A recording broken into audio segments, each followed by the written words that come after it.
If you can't catch a bass in a pond, then this is the video for you. Even on the toughest bite days, there are a few bass techniques that almost guarantee you'll catch one.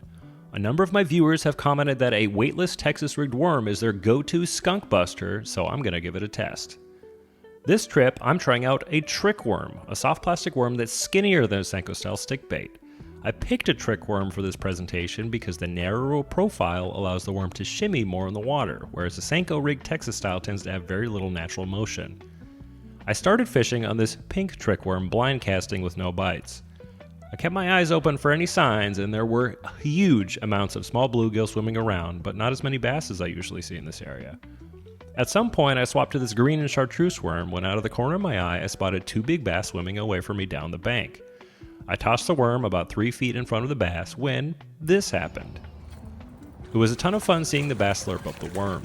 I fished around more, but only saw a couple dinks that didn't want anything to do with my worm. I love this type of bait presentation because the slow fall rate looks super natural and lets you fish around cover along the bank.